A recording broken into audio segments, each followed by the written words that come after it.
Police वाले लड़कियों का गला पकड़ रहे थे। एक लड़की ने अभी मुझे बताया कि पुलिस वालों ने उसके कपड़े फाड़े, बाद में डिटेंशन में लेकर जाकर उसकी छाती पर भी पैर रखा है। मैं जहाँ लोगों को देख रहा था, यहाँ पर पुलिस बिना कुछ सोचे समझे अंधाधुंध लाठियाँ घुमा रही थी, लोगों का सर फोड़ रही थी, किसी को 8-8 टाँके आए हुए। पुलिस को तो इन बच्चों की चिंता नहीं थी। पुलिस चाहती थी आज किसी न किसी का खून हो जाए, और मैं नहीं चाहता था। हमारी जिम्मेदारी, हमें इन बच्चों की चिंता थी, क्योंकि ये हमारे कहने पर आए थे। इन बच्चों की ज़िंदगी के लिए हमने हमारा जो पार्लियामेंट का मार्च था वो यहाँ रोका। अगर किसी को भी कुछ हो जाता तो दिल्ली पुलिस क्या मुंह दिखाती। हमने रायसीना मार्ग के सामने भी देखा, जन गण मन गा रहे थे सब बच्चे, और जहाँ पे टीयर गैस फेंके जा रहे थे। सारा प्रोटेस्ट हमारा पीसफुल था। जो हमला हुआ वो दिल्ली पुलिस से पहला हुआ। दिल्ली पुलिस जानबूझकर बच्चों को पीटा ताकि अफरा तफरी मच जाए, और दिल्ली पुलिस ने बहुत बुरी तरीके से पीटा है। और इसी कारण सोनम सर ने आज डिक्लेयर किया कि वो अपना अनशन नहीं तोड़ेंगे। दिल्ली पुलिस ने जो ब्रूटैलिटी करी है स्टूडेंट्स के ऊपर, उसकी वजह से सोनम सर अपना हंगर स्ट्राइक एक्सटेंड कर रहे हैं, because this is not acceptable. आज पूरे देश ने देखा है दिल्ली पुलिस ने कितनी गंदी तरीके से पीटा है बच्चों को। क्या इनके अपने बच्चे नहीं है? अपने घर पर जाकर ये अपने बच्चों को क्या मुंह दिखाते होंगे? हमने मार्च यहीं पर रोका क्योंकि हमें चिंता थी उन बच्चों की। हम नहीं चाहते थे किसी और को चोट आए। जिस तरह से मैं देख रहा था कि सर फोड़े जा रहे थे, हाथ तोड़े जा रहे थे, पैर तोड़े जा रहे थे लोगों के, मैं नहीं चाहता था और बच्चों को नुकसान हो। मैं नहीं चाहता था और किसी को चोट आए। उन बच्चों की चिंता की वजह से हमने हमारा जो मार्च था वो यहीं पर रोका है। हम में अगर इतनी सेंसिटिविटी है, अगर हम में इतनी मैच्योरिटी है, तो ये जो वर्दी में लोग हैं उनमें ज़रा सा भी दिल नहीं है, ज़रा सी भी इंसानियत नहीं है।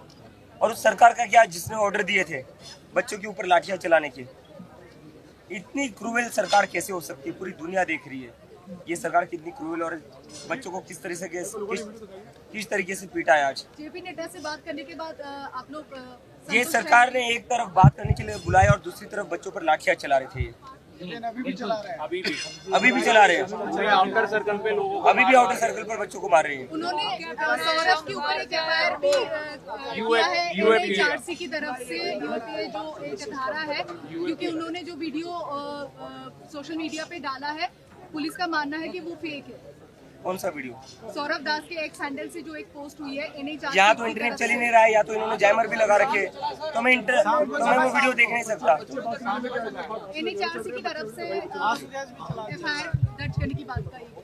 कर लो, हमारे ऊपर सारी धर्मेंद्र प्रधान जिसकी वजह से 20 बच्चों ने आत्महत्या करी, उसके ऊपर एफआईआर कब दर्ज की जाएगी? उसके ऊपर कब एक्शन लिया जाएगा? सारे नियम कानून हमारे लिए, जिस इंसान की वजह से 20 से ज्यादा बच्चों ने सुसाइड करी, उसके ऊपर कोई एक्शन लेगी है सरकार? या सारे नियम कानून, सारे एफआईआर इस देश के नागरिकों के लिए इन्होंने रखे हैं।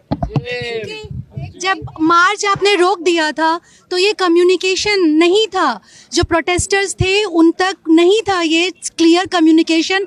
कोई अनाउंसमेंट सिस्टम क्यों नहीं था? क्योंकि वो आगे बढ़ने की कोशिश कर रहे थे। At what cost? वो आगे बढ़ने की कोशिश कर रहे थे एट व्हाट कॉस्ट? उनकी जिंदगी दांव पर थी। जिस तरीके से दिल्ली पुलिस लाठियां ये कह रही हूँ कि कम्युनिकेशन, आपने कहा कि बच्चों की सुरक्षा को, युवाओं की सुरक्षा को ध्यान में रखकर आपने मार्च हॉल्ट किया। जी आप बोलिए। वो लोग कह रहे थे हम लाठियां खा लेंगे, हम अपना सर फुड़वा लेंगे, लेकिन फिर भी हम संसद जाएंगे। उनकी तैयारी थी, लेकिन मैं नहीं चाहता था ऐसा हो, इसलिए मजबूरी में मुझे यहाँ रुकना पड़ा। सरकार को चिंता नहीं थी उनके जान की, पुलिस को उनकी चिंता नहीं थी उनके जान की। सरकार ने तो शायद ऑर्डर ही दे दिया था कि मार दो 10-12 बच्चे, ताकि इसके बाद इस देश में कोई फिर से आंदोलन ना कर पाए, ताकि इसके बाद कोई स्टूडेंट आवाज ना उठा पाए। सरकार की तरफ से तो क्लियरली यही ऑर्डर था जैसा लग रहा है, लेकिन हमें तो चिंता थी ना, इसलिए हमने हमारा मार्च रोका। बहुत सारे लोगों को मार्च करना था, लेकिन हमारी जिम्मेदारी थी कि किसी को और ज्यादा नुकसान नहीं होना चाहिए। जो देखा हमने, वो देखते हुए हमारे मन में डर था कि हम नहीं चाहते थे किसी की मौत हो जाएगा। मॉनसून सेशन का पहले के मामले में बात हुई है सदन में, विपक्ष के सांसदों ने इस बात को वहां पे छेड़ा है। इस बात का कोई आपको जस्टिफिकेशन समझ में आया कि आज जो सपोर्ट यहाँ पे इतनी भीड़ में आप लोगों को मिली है, सदन में एक मांगे आप लोगों की पूरी हुई? नहीं, सदन में तो बात रखी जाने वाली थी, तो मैं सारे विपक्ष का धन्यवाद देता हूँ कि उन्होंने जो हमें कमिटमेंट दिया था वो पूरा किया सदन में इस मुद्दे को उठाने के लिए। लेकिन जब तक धर्मेंद्र प्रधान का इस्तीफा नहीं होता, इस पर आवाज उठानी पड़ेगी और इसके ऊपर आंदोलन करना पड़ेगा। रात को रुकने का क्या है? ये नया प्रोटेस्ट साइट है आपका? He released a letter. I did not announce.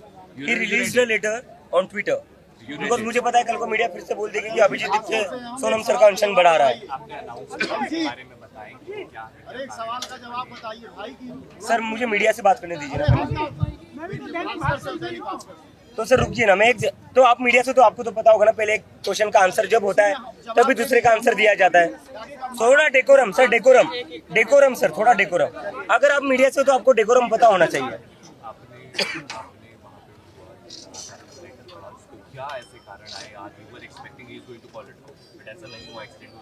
Sonam sir को हमने बड़ी मुश्किल से कन्विंस किया था कि अगर हमारा 20 जुलाई का मार्च बड़ा हो जाता है तो वो अपनी हंगर स्ट्राइक तोड़े।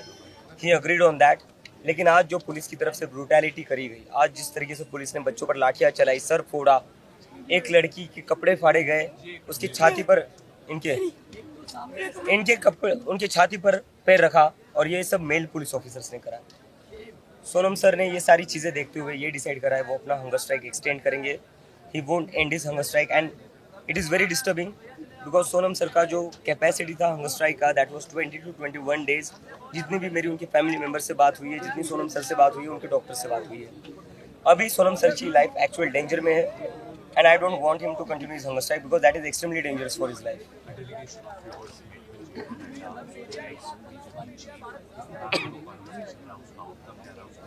उसके ऊपर तो उन्होंने हमें बोला है, आश्वासन दिया है, लेकिन जब तक वो कॉन्क्रीट स्टेप नहीं लेते तब तक हम किसी भी चीज़ पर भरोसा नहीं करने वाले हैं।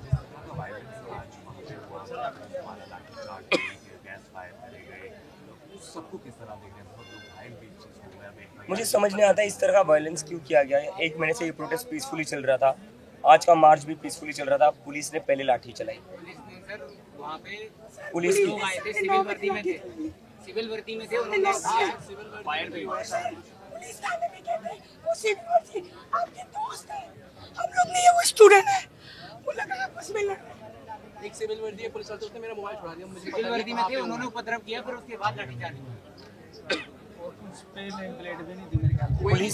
पुलिस ने जिस तरह से क्रूएल्टी और ब्रूटैलिटी करी है स्टूडेंट्स के ऊपर, अगर ऐसा ही चलता रहा तो इस देश के जो 17-18 साल के बच्चे जिनको आज पीटा गया, मारा गया, वो कैसे लॉ एंड ऑर्डर पर भरोसा करेंगे?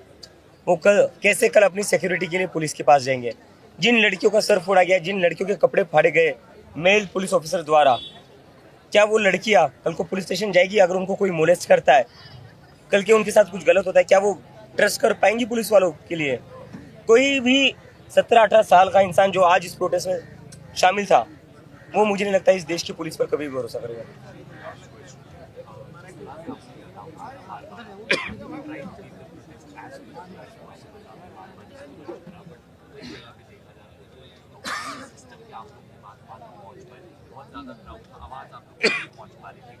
हमारी आवाज कैसे पहुंचेगी जब पुलिस वालों ने हमारे स्पीकर ही काट दिए? हमारी आवाज कैसे पहुंचेगी? हमारी आवाज कैसे पहुंचेगी जब पुलिस वालों ने पूरा बैरिकेड करके जंतर मंतर को एक बड़ी जेल बना दिया? हमारी आवाज कैसे पहुंचेगी जब पुलिस वालों ने सुबह से यहाँ जैमर लगा दिए ताकि हम यहाँ से कुछ भी ट्वीट या पोस्ट ना कर पाए? दिस वॉज टोटली जैसे नॉर्थ कोरिया में होता है ना, आज दिल्ली में वैसा हुआ है। हाँ? आपको इस पर पुलिस से क्वेश्चन करना चाहिए, क्यों बच्चों के ऊपर लाठियां चलाई, क्यों बच्चों की सर फोड़े?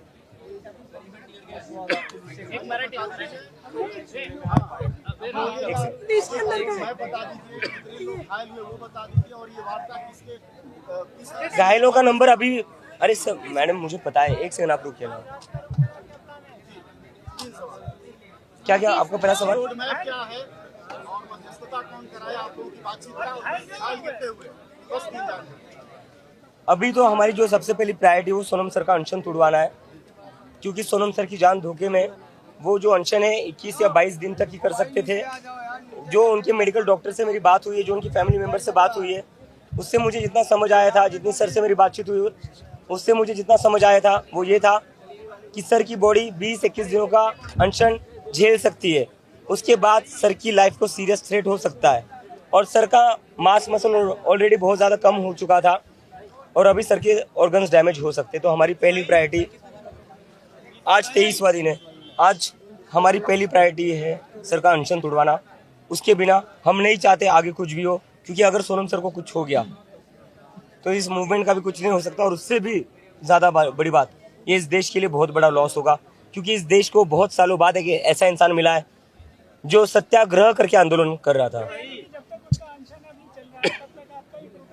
हमारा जारी रहेगा, लेकिन अभी हमारी पहली प्रायोरिटी है कि हम सर का अनशन तुड़वाएं।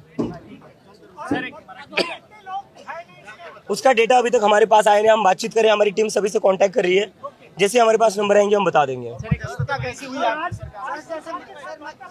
सरकार की वार्ता का कोई मतलब नहीं है, अगर वो वार्ता के लिए बुलाते और उसके बाद बच्चों पर लाठीचार्ज करते हैं।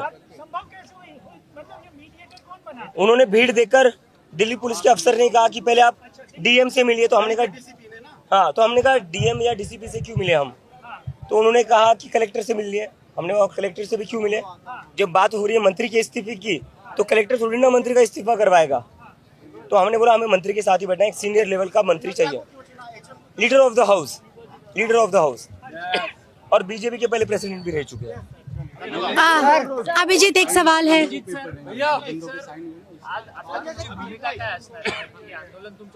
आमचं आंदोलन सुरू राहणार आहे, पण आमची जी पहिली प्राथमिकता आहे ती सोनम सरांचं अनशन तोडवणं आहे।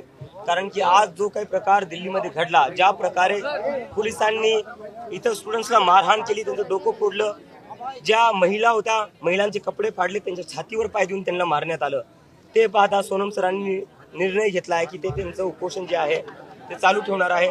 पण आम्हाला असं भीती आहे की सोनम सरांची जी लाईफ आहे ती धोक्यात आहे, कारण की 23 पेक्षा जास्त दिवस झालेले ते अजून अनशन उपोषण झेलू नाही शकत।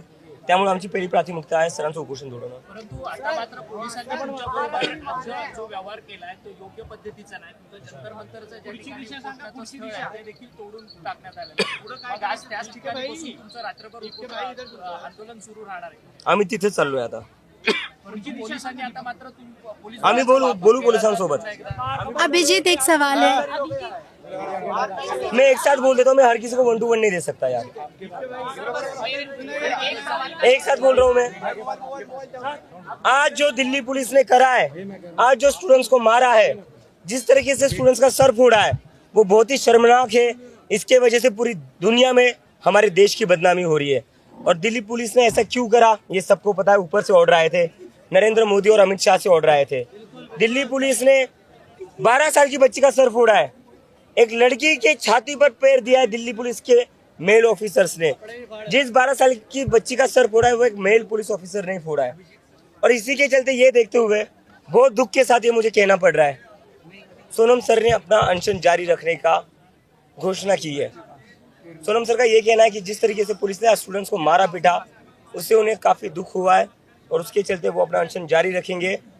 और सोनम सर अगर अपना अनशन जारी रखेंगे तो ये उनकी ज़िंदगी के लिए बहुत बड़ा धोखा है, उनकी लाइफ बहुत ज़्यादा रिस्क में है। क्योंकि सोनम सर की जो बॉडी है, जितनी मेरी उनके मेडिकल डॉक्टर से बात हुई थी, उनके फैमिली मेम्बर से बात हुई थी, और जितनी सोनम सर से बात हुई थी, उसके अकॉर्डिंग सोनम सर की जो बॉडी थी वो 20-21 दिन का अनशन झेल सकती थी। Anything beyond that is a serious threat to his life. अगर सोनम सर को कुछ भी हो जाता है तो इसके लिए सरकार जिम्मेदार होगी, पुलिस जिम्मेदार होगी, क्योंकि जिस तरह से सरकार और पुलिस ने आज स्टूडेंट्स के साथ व्यवहार करा है, उसी के कारण सोनम सर को अपना अनशन जारी रखना पड़ रहा है। Thank you.